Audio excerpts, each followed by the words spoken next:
Good afternoon, Your Honor. Police Colonel Salvador Adam, Your Honor. Police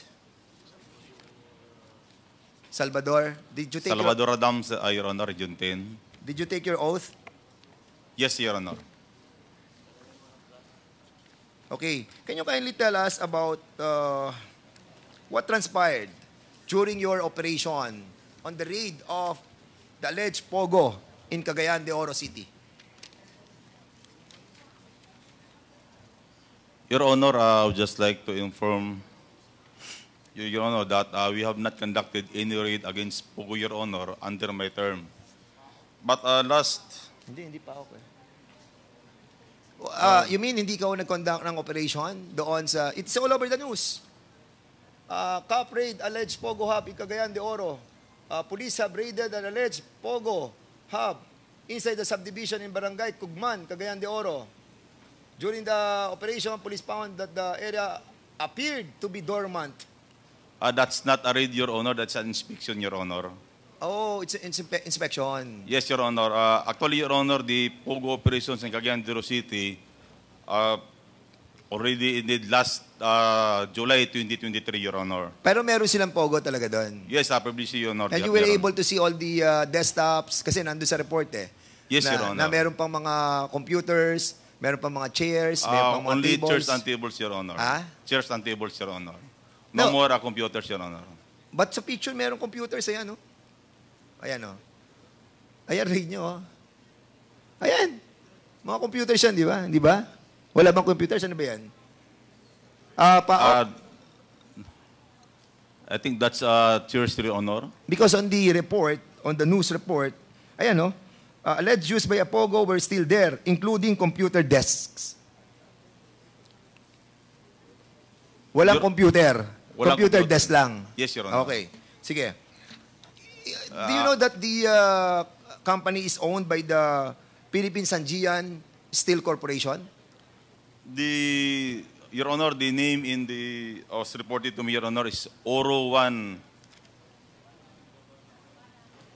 This Oro One Incorporated, Your Honor. Or one?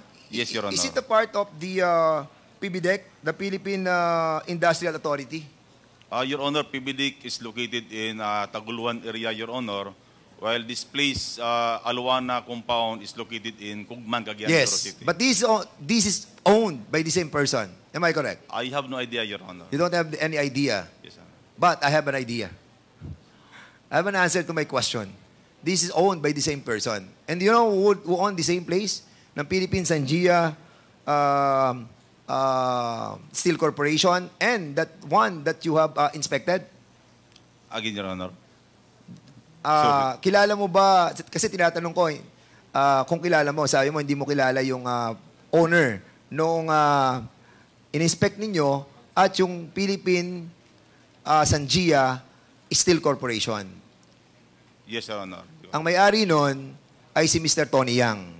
Si Mr. Tony Yang ay si Jin Xiang Yang na kapatid ni Michael Yang at kapatid ni Ho Jing Yang. You don't know that? I have no idea I only know Mr. Yang, Your Honor. I want to show you a picture. Baka maalala mo kasi taga Cagayan ka. Major, Colonel, pakinggan mo ako.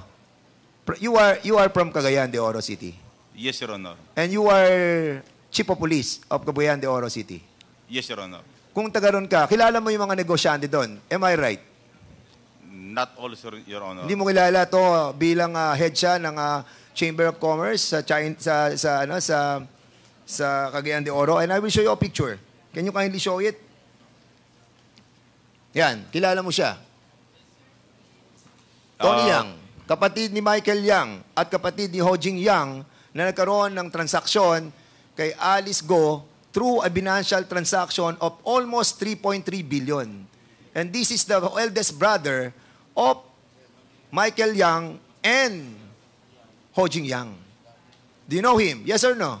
Yes, Your Honor. The Kilala picture mo? in the middle, Your Honor. Yes, so kilala mo. Popular yan. Hindi pwedeng hindi popular yan. Ha? Anyway, I will show you another picture. No, not that one.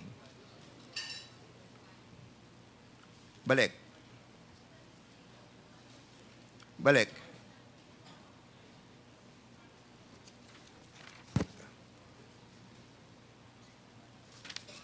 Okay. Yan. Alice, wala kang kilala sa tatlong yan na magkakapatid? Si Ho Wala Jing po. Yang, si Jian Xing Yang, at si Hong Ming Yang? Wala po. Wala po. kang kilala talaga wala dyan? Po, wala sa po, mga wala yan? Po. Wala Yung po. si Hong Jing Yang na paki-forward mo yung transaction nila. Yung si Hong Jing Yang na naka-transact mo through bank transactions? Never ko po siya nakatransact po, Your Honor. Paano yung nagsasend sila ng pera sa iyo na hindi mo nakikilala sila? Wala naman po sila sinisend po sa akin na pera po, Your Oh, Honor. yes, of course. You will